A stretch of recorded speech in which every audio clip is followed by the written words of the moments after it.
The horrors of the GULAG and other aspects of Soviet history are not easy subjects to teach young people in modern-day Russia.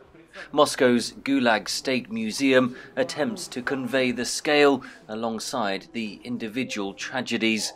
Anyone deemed an enemy of the people, from petty criminals to political prisoners, were condemned to years of forced labor. 20 million people came through the concentration camps. Over 1 million were shot, and 6 million were deported or resettled by force.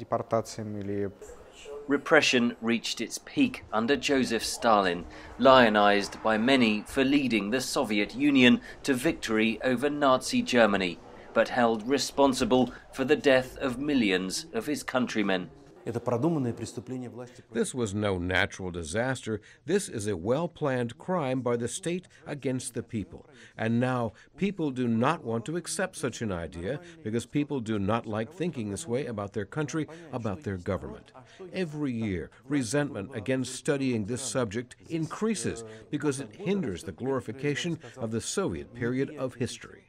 From monuments to memorial plaques, critics say Stalin nostalgia is permeating everyday life.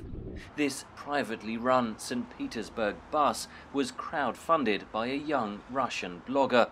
He denies he's glorifying Soviet history. While Stalinism was undoubtedly and endlessly cruel, without this repression and the shocking number of victims, there would have been no transformation of this country's civilization. Its transformation from an agricultural to an industrial nation, from economically backward to developed. Curators at the GULAG Museum say younger generations are not taught the reality of Stalin's rule. There are people still alive who came through the concentration camps, and I felt there is such a gap between us. With all the programs we pursue in the museum, we try to make a sort of small bridge between the generations. Russian President Vladimir Putin has called Stalin a complex figure.